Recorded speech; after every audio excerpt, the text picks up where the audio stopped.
Jim, hi. Can I just start by asking you, what is on the minds of those from the public and private sphere here at COP when talking about the global food system? What are the discussions being had?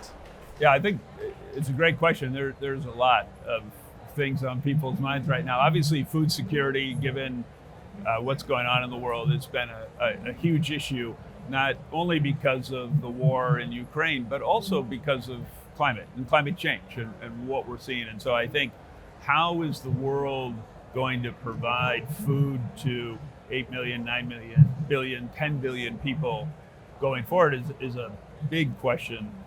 And that, as a food company, we're one of the largest food companies in the world, that is intrinsic to our business.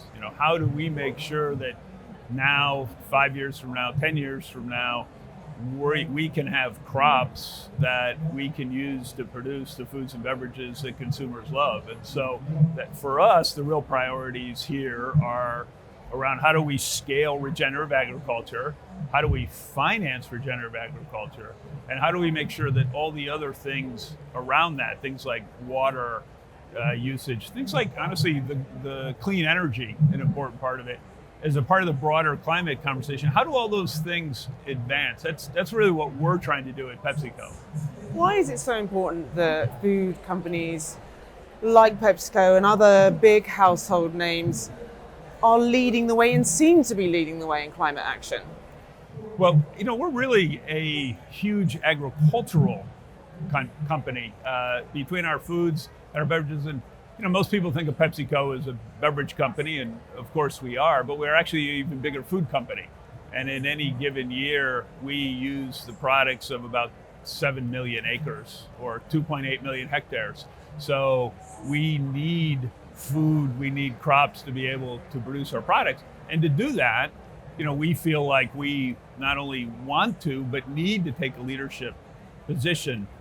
It's the right thing for the planet, it's the right thing for the people on the planet. It's also the right thing for our business. And so how do we make sure that with our farming partners, we're building resilience to climate change, to drought, to extreme weather events? Because I spend a lot of time with farmers, and when you go talk to farmers, to them it's very real.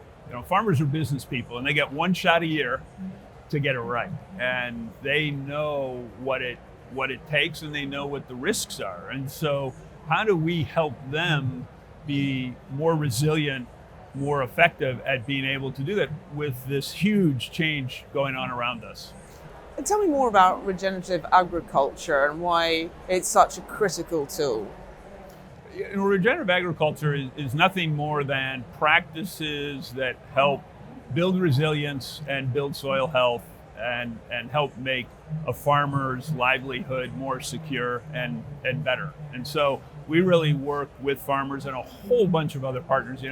George, I always like to say this is a team sport, and we need everybody involved. That's civil society, that's governments, that's other peer companies, but it all starts with the farmer. And so it's really, how does that constellation help farmers make a transition, in many cases, from what they've been doing for maybe generations to different ways of farming that reduce soil erosion, increase carbon in the soil to help sequester carbon, build drought tolerance, help improve biodiversity. These are all things that are critically important.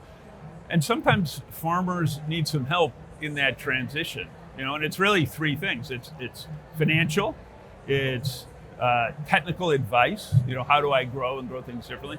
And it's also social and cultural. I was with a farmer not too long ago. They said the hardest thing from a social context is, I go to church on Sundays, and I know that the other farmers are talking about my field and how it's a dirty field because I've gone to no-till, and I know it's better for the soil and for my crops, but I have a little bit of social stigma. So we have to support farmers in all those dimensions to really make it work. Indeed. How is PepsiCo expanding the use of regenerative practices, and what's the future looking like post this COP? What will you take away from here? Yeah, so we've as I said, we touch about 7 million acres a year, and we've said by 2030 we want regenerative practices on all those acres, and that's a big step forward. I mean, last year, 2021, we announced that which was really the first year of our wholesale transformation as a company to really we call it PepsiCo positive. We brand everything, put sustainability squarely at the center of what we do. And last year, 2021 was the first year, and there we had put regenerative practices onto 345,000 acres. So this year, we haven't yet announced the figure, but it's going to be dramatically higher.